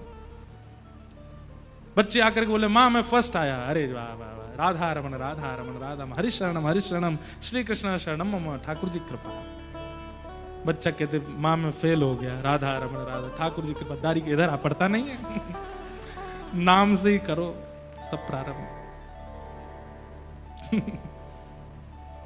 बच्चा भी पिटते पिटते बोले, मां राधा रमण, हरे कृष्णा, लग रही है मैया, लग धीरे। नाम आपकी हर स्थिति में आ जाएगा, उस दिन ये कलयुग हाथ पे हाथ धरे बैठा रह जाएगा, आपका कुछ नहीं बिगाड़ पाएगा। नाम आश्रित हो जाइए, और वह नाम आश्रय ही आत्म कल्याण है, जो कि भागवत का विषय है, यानी कि परम धर्म। भागवत का विषय क्या है? परम धर्म। और परम धर्म क्या है? आत्मा का कल्याण, चित्त का कल्याण। अब दूसरा आता है, भागवत का अधिकारी कौन है? यह बात तो बंधुओं आप सबको सुननी चाहिए। वैष्णव धर्म पर, भक्ति पथ पर, भागवत पथ पर चलने का अधिकार किसका है? वैसे तो कोई भी आ सकता है, आपने अभी हमने ही कहा कथा में कि बहुत ब्रॉड माइंड है, यहां पे तो जो आना चाहे आ सकता है, लेकिन एक व्यक्ति का निषेध है भक्ति के पथ पर। भागवत की कथा में भक्ति के पथ पर भगवान से मिलने में एक व्यक्ति का निषेध है। कौन? निर्मत सराणाम सताम, जिसके चित्त में मात्सर्य है। मात्सर्य मतलब ईर्ष्या। अब आप देखेंगे, कामी व्यक्ति को निषेध नहीं बताया, क्रोधी व्यक्ति को निषेध नहीं बताया, भोगी व्यक्ति को निषेध नहीं बताया, लोभी व्यक्ति को भी निषेध नहीं बताया। निषेध किसका बताया? ईर्ष्यालु व्यक्ति का। हमारे यहां कह दिया गया है कि कामी व्यक्ति महापापी, क्रोधी व्यक्ति महापापी, आदि आदि सब महापापी। पर सबसे बड़ा महापापी कौन? जो दूर से दूसरे की उपलब्धियों से पीड़ित होता है, वो महापापी। और बुरा नहीं मानिएगा, आज की तारीख में व्यक्ति अपने दुख से कम दुखी है, दूसरे के सुख से ज्यादा दुखी है, और ऐसे लोगों की संख्या सबसे ज्यादा है। और मैं एक बात भी कह दूं बिना संकोच के, उन संख्याओं में मैं और आप भी आते हैं। हम भी कई बार दूसरे की उपलब्धि सुन करके कहीं ना कहीं विचलित हो जाते हैं। ये उसे प्राप्त कैसे हो गया, ये उसके साथ कैसे हो गया, ये उसका अधिकारी तो नहीं था। और भैया एक बात हमारी बहुत ध्यान से सुन लीजिएगा, ईर्ष्या चित्त में आना इस बात का प्रमाण है कि ठाकुर जी के प्रियों में आपका नाम नहीं है। ईर्ष्या यदि चित्त में प्रकट होती है, ईर्ष्यालुता अगर आपके चित्त में है, सब लोग इधर देखो, ध्यान से सुनो भैया कथा। ईर्ष्यालुता इस बात का प्रमाण है कि ठाकुर जी के प्रियों की जो लिस्ट है उसमें आपका नाम नहीं है। काम, क्रोध, लोभ, मोह आदि आदि दोष यदि चित्त में प्रकट हो रहे हैं तो भी आप यह बात मान सकते हैं कि ठाकुर जी कहीं ना कहीं मुझसे अब भी मिल सकते हैं। लेकिन जैसे ही दूसरे की उपलब्धि के बारे में सुनते ही आप अप्रसन्न हो जाते हैं, आपके मुख के तोते उड़ जाते हैं, आप बिल्कुल व्याकुल हो जाते हैं। अरे उसको कैसे मिल गया, उसके बच्चे पास हो गए, उसके बच्चे फर्स्ट आ गए, वो इतना आगे निकल गया, उसकी इतनी सैलरी हो गई, उसको बॉस ने ऐसा कर दिया, उसका बिजनेस इतना आगे चला गया, वो ऐसा हो गया, वो ऐसा हो गया। ये सुनकर के आप विचलित हो गए और भले ही 10 मिनट के लिए आप चिंता में चले गए, ये कैसे हो गया। तो इसका मतलब उसी समय हमारी बात याद कर लीजिएगा, ईर्ष्या प्रकट होते ही आपको चिंता होनी चाहिए, ठाकुर जी के प्रिय जनों में आपका नाम नहीं है, क्योंकि आपके चित्त में ईर्ष्या प्रकट होकर के प्रमाणित कर रही है कि ठाकुर जी आपके नहीं है। आपको उस दिन यह चिंता नहीं होनी चाहिए कि वो आगे कैसे निकल गया या उसने प्राप्ति कैसे कर ली। उस दिन आपको चिंता होनी चाहिए कि मुझ में ईर्ष्या क्यों आई, अब इस ईर्ष्या को नष्ट मुझे करना है। अरे भले ही दुनिया के लोग कितने भी श्रेष्ठ हो जाएं, मुझे ईर्ष्या नहीं होनी चाहिए। हमने भक्तमाल जी में कथा की है, भक्तों के कितने चरित्र कहे हैं। हर दोष युक्त व्यक्ति को भगवान मिले हैं, लेकिन ईर्ष्यालु व्यक्ति को ठाकुर जी ने नहीं मिले। इसलिए आपसे हमारी प्रार्थना, ईर्ष्या मत लाओ। और ईर्ष्या, यहां कुछ लोग चिल्ला रहे हैं, उनको बोल दो थोड़ी शांति रखें। बस एक ही उठ के जाना, बहुत सारे नहीं, बाकी सब इधर देखो, इधर देखो, सुनो। ईर्ष्या नष्ट होने का एक ही उपाय है। चैतन्य महाप्रभु कहते हैं तृणादपि सुनीचेन, अपने आप को तृण के समान मानो। मैं कुछ हूं ये भावना चित्त में आएगी तो साथ में ईर्ष्या भी लेकर के आएगी, आपको पता नहीं चलेगा, बाद में वो प्रकट होती है। मैं कुछ हूं ये भावना आपके चित्त में आई, मैं सुंदर हूं, मैं अच्छा गा लेता हूं, मैं अच्छा बोल लेता हूं, मैं पहन करके बहुत बढ़िया लगता हूं, या मैं बहुत इतने करोड़ का मालिक हूं, इतनी संपत्ति मेरी है, किसी भी रूप में मैं कुछ हूं ये भावना चित्त में आती है तो उसके साथ में ईर्ष्या भी आती है। वो ईर्ष्या उस समय प्रकट नहीं होती, जब आपसे श्रेष्ठ कोई आपको दिखाई देता है तब वो ईर्ष्या प्रकट होकर आपको संकेत करती है। इसलिए ईर्ष्या को नष्ट करने का एक ही उपाय है, क्या? मैं कुछ नहीं हूं ये भाव रखो। सब कुछ प्राप्त होने के बाद भी दृष्टि नीची रहे। श्रीनाथ जी दृष्टि नीची क्यों रखते हैं? श्रीनाथ जी आंखें नीची क्यों करते हैं? उसके पीछे कई उदाहरण दिए गए हैं। पुष्टि मार्ग में कहा जाता है कि ठाकुर जी नीची दृष्टि करके इसलिए खड़े हैं कि ठाकुर जी संकेत कर रहे हैं, मैं सबको नहीं देखता, जो मेरी शरण में है उन्हीं को देखता हूं। पहला संकेत, पहला संकेत। दूसरा संकेत रस पक्ष में चला जाता है, हमारे वृंदावन की रस भावना में चला जाता है, क्योंकि जब ठाकुर जी ने गिरिराज जी उठाए तो सन्मुख श्री जी खड़ी हैं, बिल्कुल सामने किशोरी जी खड़ी हैं, तो ठाकुर जी उनको देख रहे हैं। और तीसरा पक्ष जो मुझे लगता है कि ठाकुर जी संकेत कर रहे हैं, तैने मेरे ज्ञान की कॉपी तो कर ली। बंधुओं, संसार में ज्ञान का संचार कहां से हुआ? श्री कृष्ण से हुआ। वैसे लोग इनको चोर बोलते हैं कि ये माखन चोर हैं, वास्तव में देखें तो पूरा विश्व चोर है और सबने चोरी करी इनसे है। कैसे? पति को कैसा व्यवहार करना चाहिए ये किसने सिखाया? श्री कृष्ण ने सिखाया। पति का पतित्व कृष्ण से सीखा जाता है। पुत्र कैसा होना चाहिए ये श्री कृष्ण से सीखा जाता है। प्रेमी कैसा होना चाहिए ये श्री कृष्ण से सीखा जाता है। ज्ञानी कैसा होता है ये श्री कृष्ण से सीखा जाता है। योद्धा कैसा होता है ये कृष्ण से सीखा जाता है। अरे कहां तक कहें, ड्रेसिंग सेंस कैसा होता है ये श्री कृष्ण से सीखा जाता है। श्रृंगार कैसा होता है ये श्री कृष्ण से सीखा जाता है। गाया कैसे जाता है, नाचा कैसे जाता है ये कृष्ण से सीखा जाता है। और शत्रुता कैसे की जाती है ये भी श्री कृष्ण से सीखा जाता है। पूरा विश्व गीता का आश्रय लेता है। योद्धा को युद्ध कैसा, बिजनेसमैन को बिजनेस कैसा, पढ़ाई पढ़ने वालों को, विद्यार्थियों की पढ़ाई कैसी, कुंवारों का जीवन कैसा, ब्याह ठ्यायों का जीवन कैसा, वृद्धों का जीवन कैसा, बालकों का जीवन कैसा, सब कहां से सीखते हैं? इनसे सीखते हैं। तब ठाकुर जी कहते हैं तेने सब नकल मेरी कर ली, अब एक नकल और कर। बोले क्या? नीची दृष्टि करके ठाकुर जी मानो संकेत कर रहे हैं, झुक के रहो, थोड़े नीचे रहो, ज्यादा चौड़े बनकर के मत रहो कि तुम कुछ हो, तुम कुछ नहीं हो। और एक बात बता, अभी बाढ़ आई है पूरी दुनिया में। बाढ़ में आपने एक दो वीडियो देखे होंगे, 100 साल पुराने बड़े बड़े वृक्ष जब यमुना जी गंगा जी अपने उफान पर आई तो उन वृक्षों को ले गई। लेकिन आप देखेंगे जब बाढ़ चली जाएगी, छोटे छोटे घास वहीं के वहीं होंगे, उनका कुछ नहीं बिगड़ा होगा। क्यों? जितने चौड़े बड़े पुराने तने हुए खड़े थे सब गए बाढ़ में, लेकिन जो छोटे छोटे झुके रहे, ज्यादा से ज्यादा इतना होगा घास सीधी की जगह ऐसी हो गई होगी, लेकिन उखड़ के नहीं गई होगी। कितना भी तेज तूफान आ जाए, कितनी भी तेज बाढ़ आ जाए, कितनी भी तेज सुनामी आ जाए, छोटे का कुछ नहीं बिगड़ता, बिगड़ता बड़े का ही है।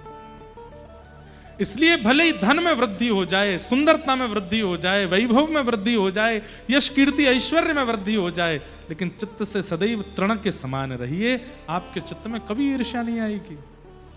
ईर्ष्या उसी को होती है, दो लोगों को ईर्ष्या होती है, बहुत ध्यान से सुनिएगा। दो लोगों को ईर्ष्या होती है, एक जो बहुत कुछ बन गए हैं और एक जो बहुत मेहनत करने के बाद भी कुछ नहीं बन पाए। इन दोनों में ईर्ष्या रहती है। लेकिन हमें कैसा होना है? बहुत कुछ करने के बाद, बन जाने के बाद भी तृण के समान रहना है, और बहुत कुछ करने के बाद भी कुछ ना बन पाने पर भी यही रखना है। ठाकुर जी चाह रहे हैं कि तू छोटा ही रहे, ठाकुर जी चाह रहे हैं भैया तू नेक ही रहे, ज्यादा बढ़े मत आगे, कोई बात नहीं, छोटा कह रहे तो छोटा ही रह लूं मैं। ईर्ष्या से बचिए। नाम आश्रय कथा काम को नष्ट कर देगी, क्रोध को नष्ट कर देगी, लेकिन ईर्ष्या का नष्ट तो आपको स्वयं करना पड़ेगा, और उसके लिए स्वयं को तृण के समान मानना पड़ेगा।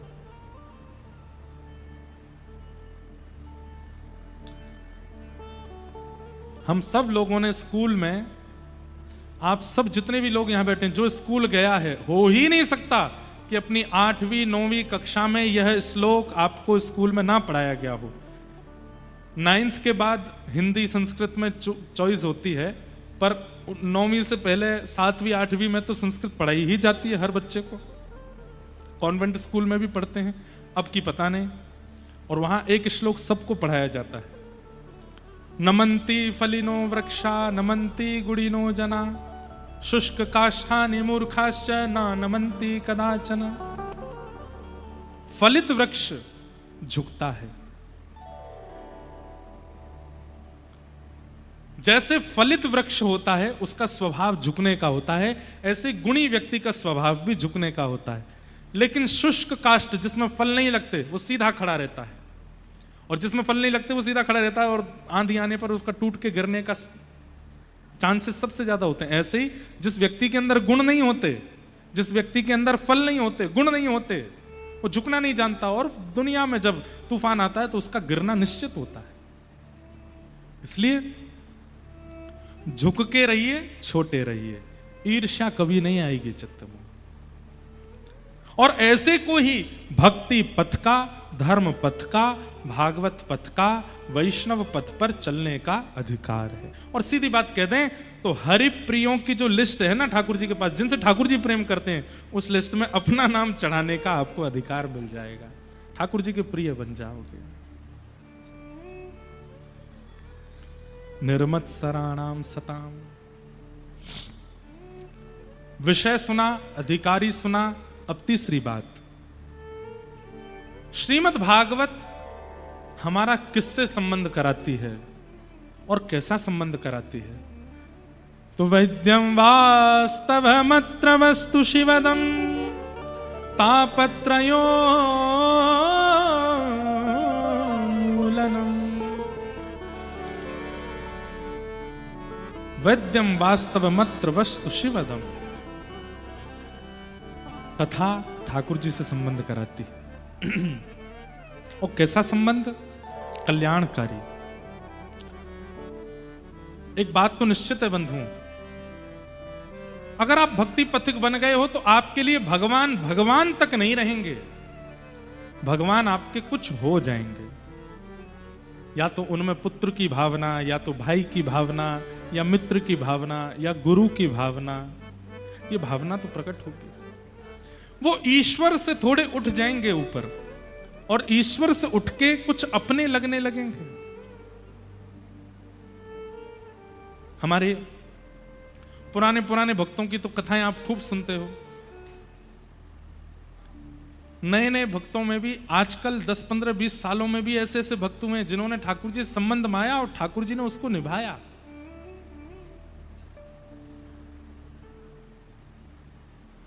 हमारे अयोध्या में एक संत हुए, संत श्री गोपालाचार्य जी महाराज। पुराने सत्संगी उनका नाम जानते हैं।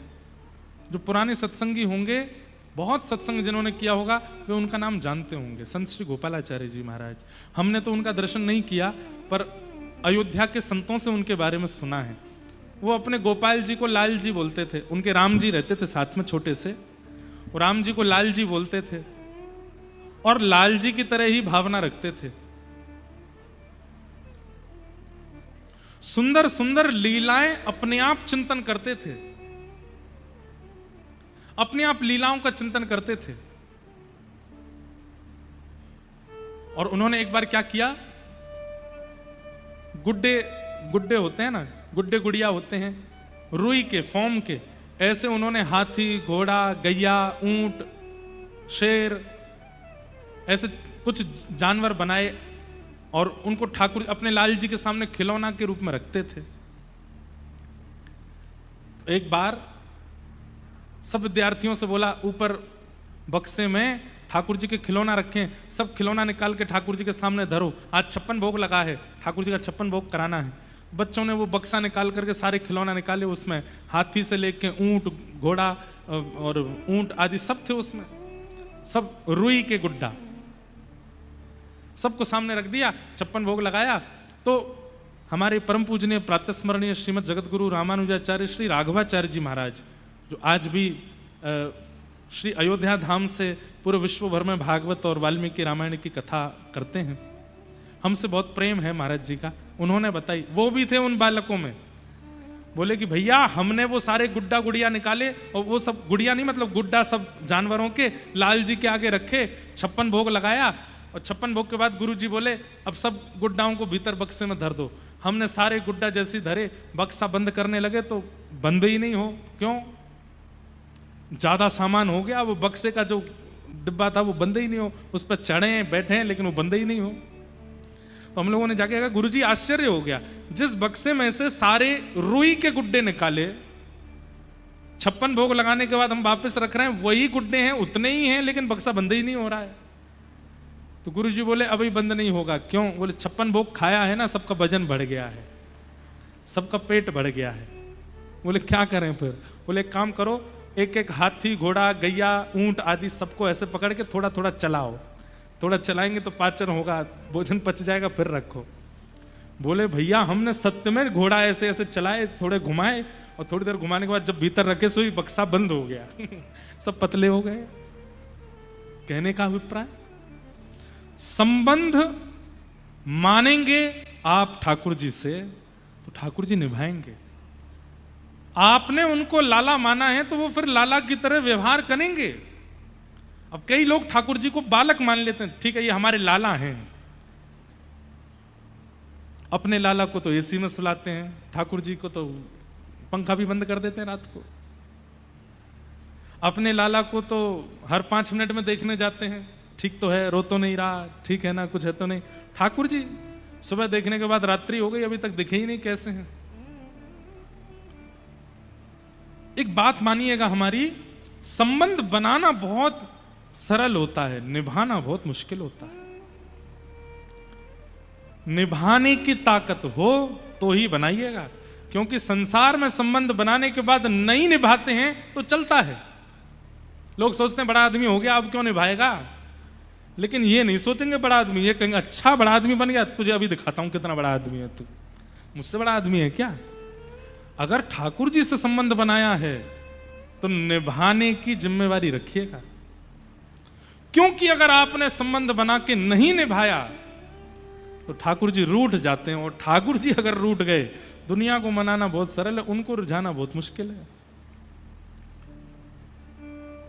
बहुत सरलता से आजकल माताएं, बहनें, भाई लोग बहुत जल्दी संबंध बना लेते हैं। ठाकुर जी तो हमारे लाला हैं, ठाकुर जी तो हमारे भाई हैं, हम तो उनको हर महीने राखी, हर रक्षाबंधन पर राखी पहनाते हैं। आपने बना तो लिया भाई, लेकिन भाई जितना निभाते हो, आपने बना तो लिया लाला, लाला जितना निभाते हो निभाना पड़ेगा।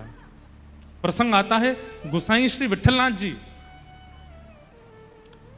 श्रीमद वल्लभाचार्य जी महाराज के सुपुत्र गोसाई श्री विठलनाथ जी ठाकुर जी को अपना लाला मानते थे। लाला ठाकुर जी को मानते थे तो उनके नाते से अब जितने भी लाला के संबंधी हैं वो सब आपके संबंधी हो गए।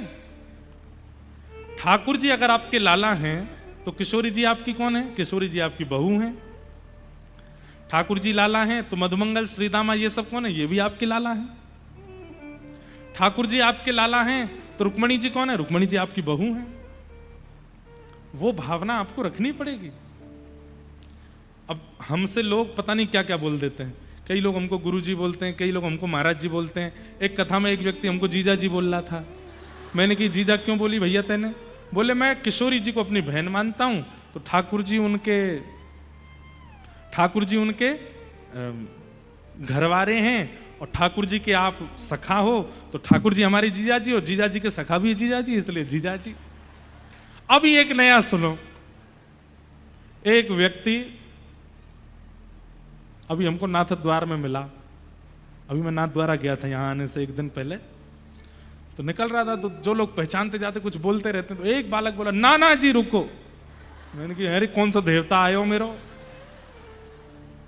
नाना जी। नाना जी का मतलब क्या हुआ, मेरी बेटी का बेटा। मैंने सुन गाड़ी रोको, गाड़ी, इधर आओ भाई। मैं तेने मुझे नाना जी कैसे बोलो? बोले मेरी माता जी आपको अपना पिता मानती हैं। जब से वो आपकी कथा सुनी है तो वो कहती हैं कि इन्होंने ही मुझे सब कुछ सिखाया, इनकी कथा सुन के ही मैं जीवन क्या है वो जान पाई हूँ। और सब कुछ बताने वाला, जीवन में राह दिखाने वाला या तो गुरु होता है या पिता होता है।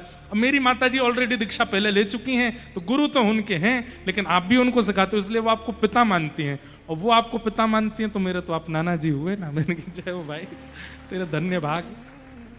मैंने कहा सुन, अब एक बात और सुन जा। बोले क्या? मैंने अब ठाकुर जी भी तुम्हारे नाना जी हैं, नाना जी के सखा भी नाना जी हुए। तो अब जब जब ठाकुर जी को प्रणाम करो तो यही कहना नाना जी की जय हो। वृंदावन जाओ तो यही कहना कहां जा रहे हैं, वो नाना जी से मिलने जा रहे हैं। संबंध बनाना बहुत सरल होता है, और आजकल तो एक ट्रेंड बना है संबंध बनाना। ठाकुर जी को गोद में लिए घूम रहे हैं, कोई उनको मीरा की तरह प्रियतम मान रही है, कोई उनको यशोदा की तरह लाला मान रही है, कोई उनको दाऊ दादा की तरह भाई मान रहा है। बनाना बहुत सरल है, पर अगर नहीं निभाया ठाकुर जी नाराज हो जाएंगे। गोसाई श्री विठलनाथ जी, आपके 7 पुत्र थे। कितने पुत्र?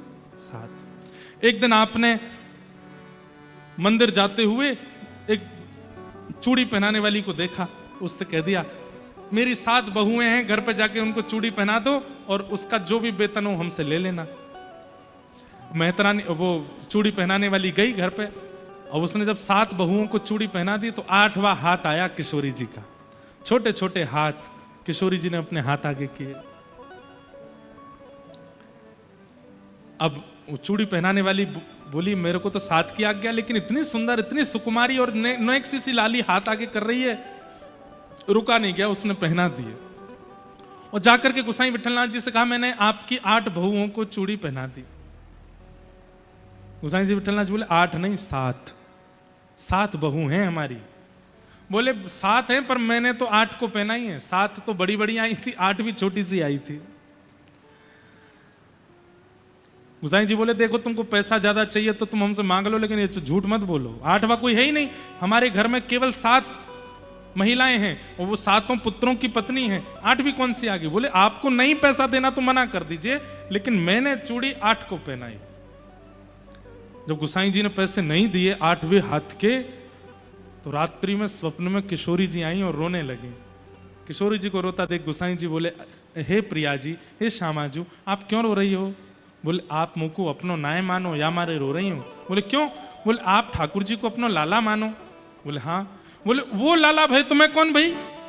बोले आप हमारी बहू रानी भाई। बोले बहू रानी भाई तो केवल आपने 7 बहुओं को ही चूड़ी क्यों पहनवाई? 8वीं बहू का चिंतन आपके मन में क्यों नहीं आया?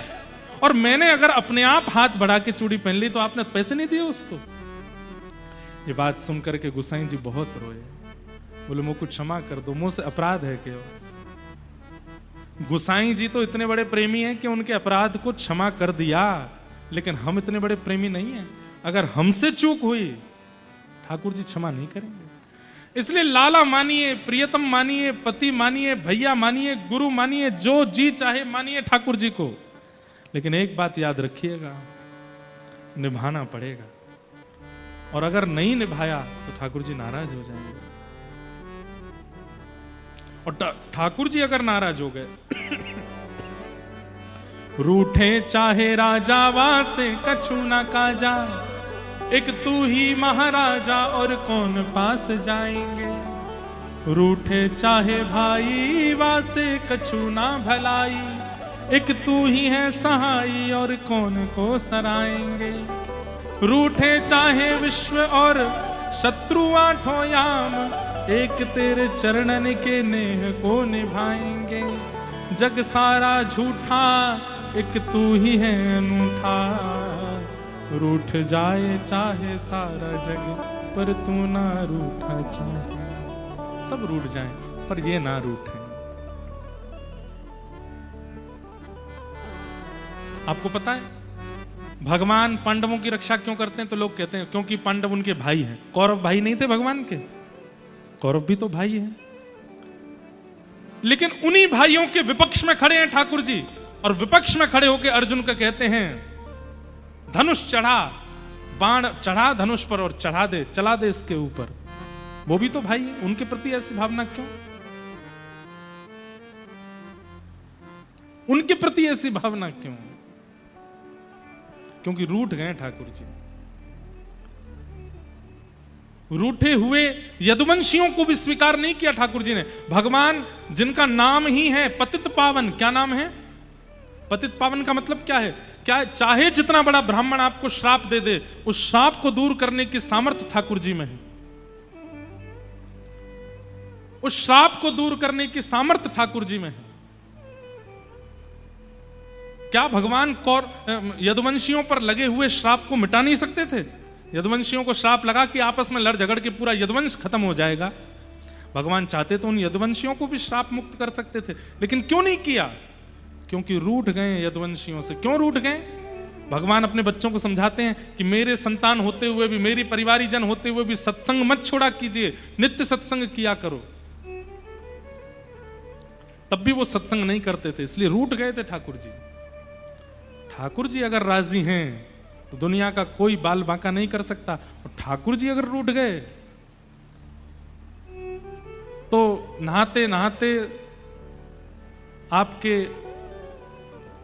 बाथरूम में साबुन भी आ जाएगा, पैर के नीचे फिसल के रिपट के प्राण निकल जाएंगे आपके। ठाकुर जी अगर रूठे हैं तो मृत्यु के लिए साबुन भी काफी है, और ठाकुर जी अगर रूठे नहीं है तो बड़ी तोप से भी गोला फेंक दिया जाएगा आपके ऊपर, तो भी कुछ नहीं हो पाएगा। इसलिए संबंध बना लीजिए ठाकुर जी से, उसमें कोई बड़ी बात नहीं है, पर निभाया कीजिए, निभाना आवश्यक है।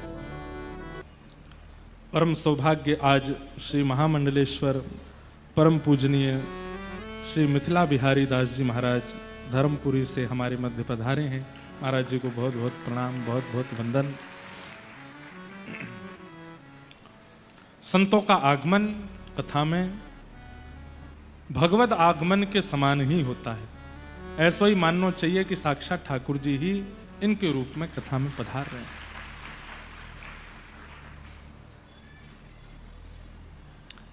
संबंध वैद्यम वास्तवमत्र वस्तु शिवदम तापत्रयोन्मूलनम। प्रयोजन क्या है?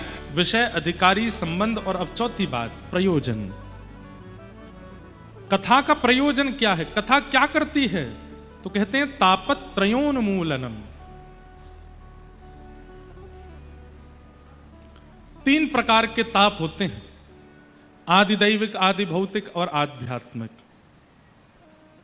ताप का मतलब पीड़ा। ताप का मतलब पीड़ा।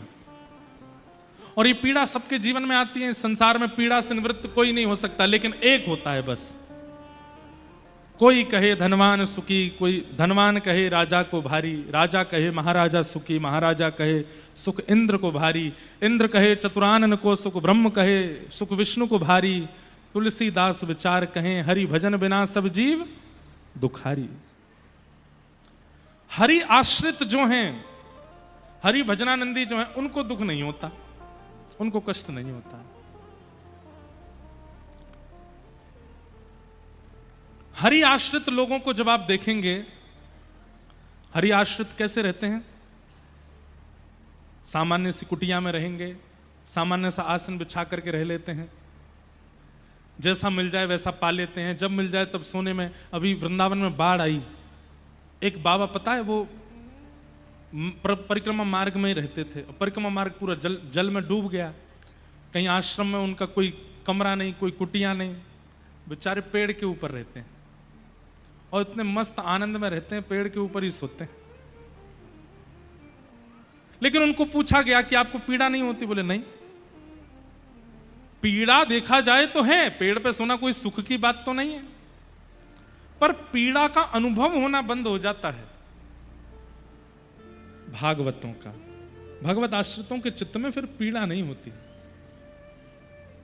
पीड़ा नष्ट हो जाती है।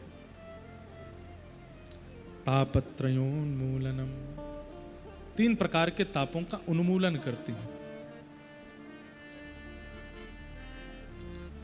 एफ नहीं लेना है, हम स्वर आ ही नहीं रहा।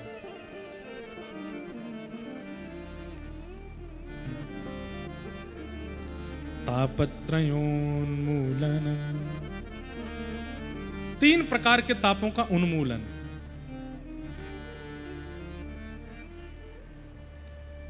माधवदास भक्त की चर्चा हमने खूब कथाओं में सुनाई है। अतिसार का रोग हो गया उनको,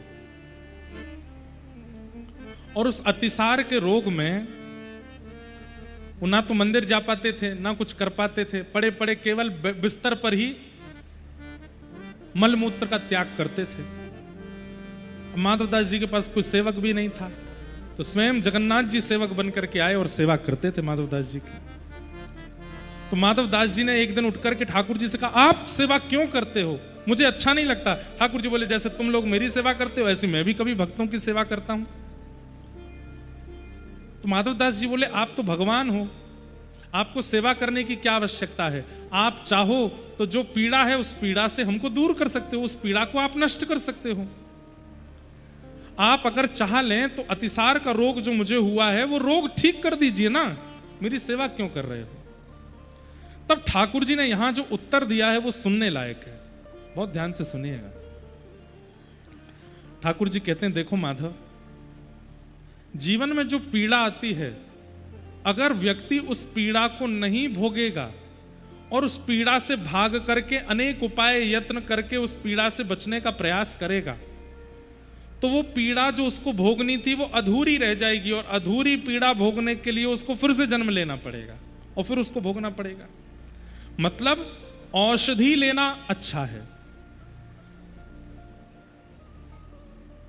परहेज करना उसमें दोष नहीं है, पर पीड़ा से बचने के लिए कई लोग दुनिया भर के यत्न करने लगते हैं। कैसे कैसे यत्न,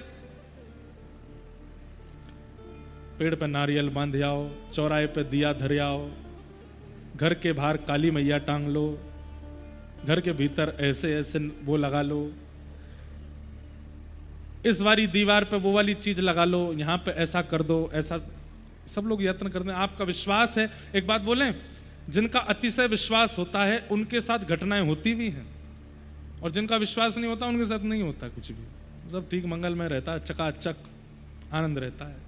बस ठाकुर जी पे विश्वास है और किसी को विश्वास नहीं है। हमारी बात मानिएगा, हम उस क्रिया के विरोधी नहीं है।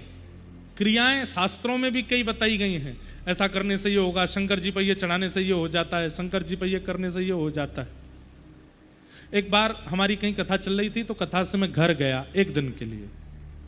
तो जैसे हमने मंदिर में जाके प्रणाम किया, तो हमारे शंकर जी पे, हमारे नर्मदेश्वर भगवान हैं घर में, उन पर खूब सारी काली मिर्च चढ़ी हुई थी।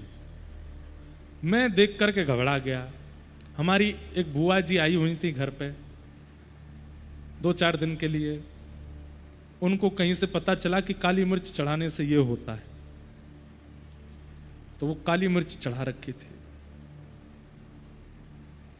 मैंने कहा, बुआ एक बात बताओ, जितनी मिर्च अभी शंकर जी पे आपने चढ़ाई है, ये सारी मिर्च मुट्ठी में भर के एक साथ खा सकती हो आप?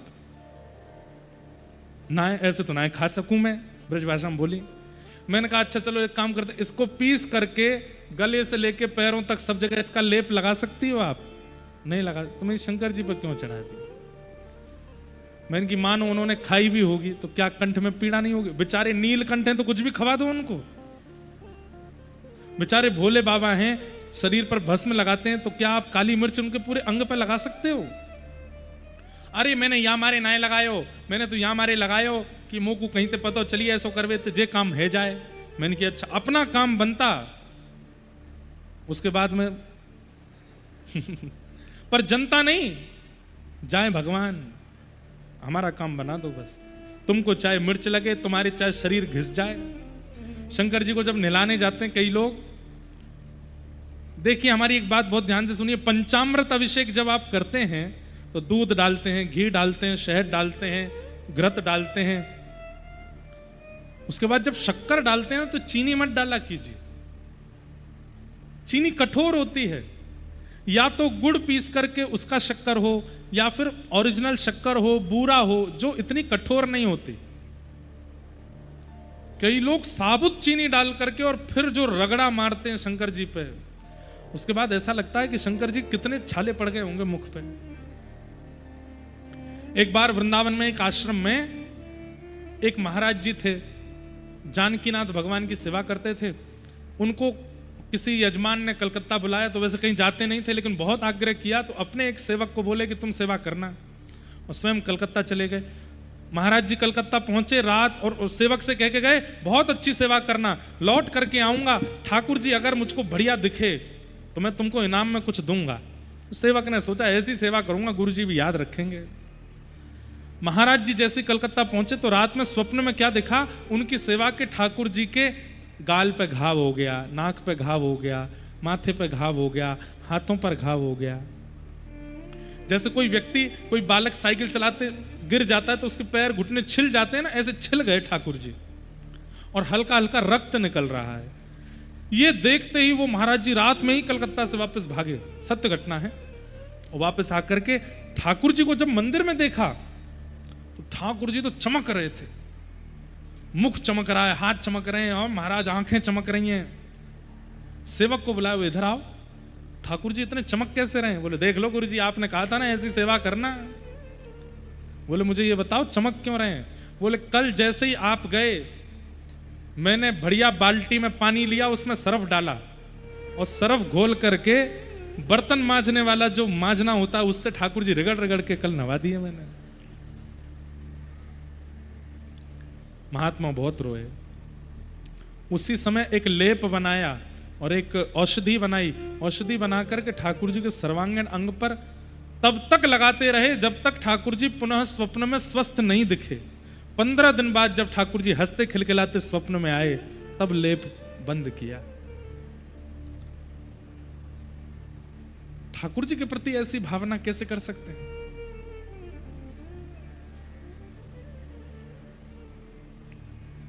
तो विचार करने वाली बात है।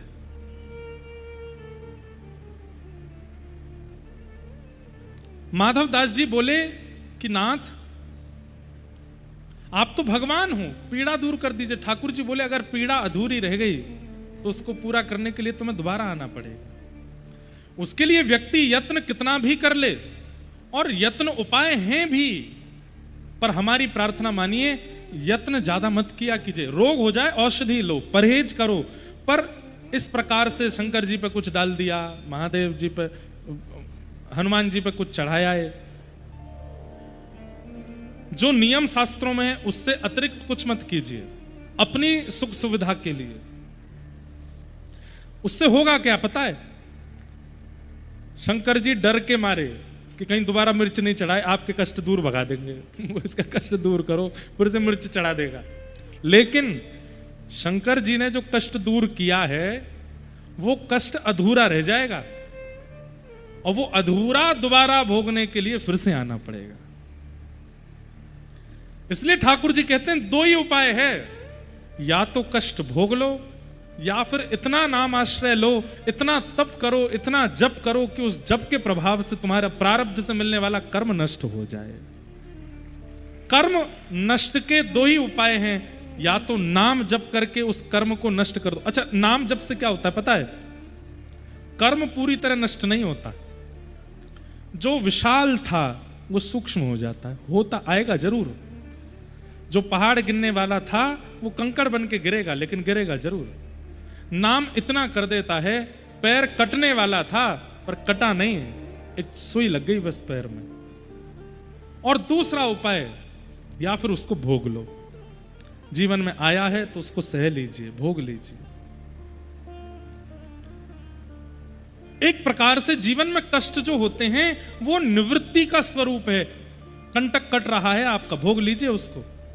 कहीं उसको बीच में ही आपने उपायों के द्वारा और कई टोना टोटकाओं के द्वारा अगर बीच में रोका, रुक तो जाएगा, पर वो शेष रह गया है, दोबारा जरूर आएगा, आएगा जरूर।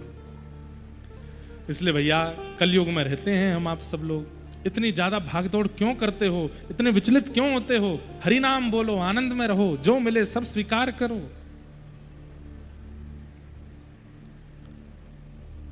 यहां पर लिखा है तापत्रयोन्मूलनम। भगवत आश्रित के सारे तापों का, सारी पीड़ाओं का उन्मूलन होता है। उन्मूलन मतलब ताप तो जीवन में आते हैं लेकिन उनका अनुभव नहीं होता। अब आप में से कितने लोग कभी तो यूं बैठे, कभी यूं बैठे, कई लोग तो हमसे तो बैठा ही नहीं जाएगा, ऐसे बैठ गए। पर हम जब से बैठे एक ही आसन में बैठे। आप में से कई लोग तो ऐसे टेक भी ले लेंगे, कई लोग ऐसे हो जाते हैं, कई लोग ऐसे बैठे रहेंगे। कई कथा सुनने वालों की मुद्राएं तो हम देखते हैं ना, ऐसी विचित्र विचित्र मुद्राएं बनाते हैं लोग सुनने वाले। यहां तो जगह नहीं बची है, नहीं तो जगह मिल जाती है तो पाम भी ऐसे कई लोग पैर हिलाते हिलाते भी सुनते रहते हैं। कई लोग थर्मस में चाय ले आते हैं, बीच बीच में व्यास जी को ऐसा लगे पानी पी रहे हैं। ये छोटी छोटी पीड़ाएं भी आपको अनुभव हो रही हैं, हमको क्यों नहीं हो रही? ना तो शंका की इच्छा होती है, ना पैर हिलाने की इच्छा होती है, ना हिलने की इच्छा, ना उठने की इच्छा। और 3-4 घंटे से बोल रहे हैं, गला भी सूखता है लेकिन पानी की भी इच्छा नहीं। क्यों? इसी को कहते हैं तापत्रयोन्मूलनम। ताप तो जीवन में आ रहा। मेरे पैर कोई भैया क्या कहते हैं, किसी इंजीनियर ने डिजाइन थोड़ी किए हैं कि इनमें रक्त संचार रुकता नहीं होगा, या इधर मांसपेशियों में दर्द नहीं होता होगा, या मेरी कमर कोई क्या कहते हैं कोई टाटा सीमेंट की थोड़ी बनी हुई है, अंबुजा सीमेंट रखे क्या क्या है सबसे आगे उसकी थोड़ी है तो वही शरीर जो आपका है। तो फिर इसमें वो दिक्कत क्यों नहीं हो रही है जो सामने बैठे इतने श्रोताओं में हो रही है? इसी को कहते हैं तापत्रयोन्मूलनम। पीड़ा तो है, पीड़ा तो है, पीड़ा तो है, लेकिन पता नहीं चल रहा है। जैसे ही आप मेरा कथा से ध्यान हटाओगे, मुझे प्यास भी लगने लगेगी, मैं भी आपकी तरह ऐसे बैठने लगूंगा, मैं भी हिलने डुलने लग जाऊंगा। क्यों? मन एकाग्र जो कथा में था वो वहां से हटते ही आपको पीड़ा। अब समझ में आया सूत्र? पीड़ा नाम कुछ होता ही नहीं है। मन की एकाग्रता जहां होती है वहां पीड़ा और अपीड़ा का अनुभव होने लगता है।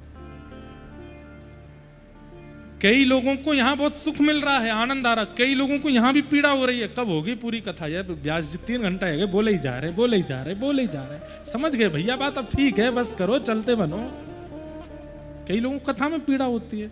अब ऐसी साधु, अभी एक पिक्चर आई महाअवतार नरसिंह, तो हम 2-3 बार देखने चले गए। उसके जो क्रिएटर्स हैं वो बहुत प्रेम भी मानते हैं और उन्होंने बनाई भी बहुत अच्छी। हमने कहा भाई हमारे जाने से, वैसे तो कभी फिल्मों का कोई ऐसा प्रमोशन नहीं, पर ये फिल्म नहीं है, हमारे ठाकुर जी का दर्शन है, इसका प्रमोशन तो हम करेंगे चाहे बार बार जाना पड़े। तो हम एक महात्मा जी को ले गए अपने संग अभी जयपुर में। अब वो 4D ऑडियो, चारों तरफ से आवाज आती है ना। अब जैसे ही बराह भगवान ने अपनी सुदर्शन उठाया तो इधर से आवाज आई और बाबा कहे अरे अरे अरे कुछ गिर रहा है यहाँ से। मैंने कहा बाबा यहाँ से कुछ नहीं गिर रहा, वो आवाज ऐसी आ रही है चारों तरफ से। थोड़ी देर बाद 3D वाला चश्मा पहना दिया तो महाराज जी मुझसे बोले आप नरसिंह भगवान को मेरी तरफ से प्रणाम कर आना, मैं तो यहीं से जा रहा हूं, मुझसे नहीं देख पा रहा। भले ही वो ठाकुर जी की पिक्चर है, पर है तो पिक्चर। अब भजनानंदी को वहां पीड़ा हो रही है, मैं नहीं बैठ पा रहा हूं, तो चले ही गए। थोड़ी देर बाद में उठ के निकल गए, बोले इसकी आवाज कम करा दो, मेरे कान में बहुत तेज लग रही है। अब लोग यहां आजकल के बालकों को देखो, उल्टे सीधे गाने सुनेंगे, धुआंधार आवाज चला देंगे, उनका मतलब ही नहीं समझ में आता है जो वो सुनते हैं, और उस पर उछल उछल के नाचते हैं, और वो भी वॉल्यूम पूरी करके नाचेंगे।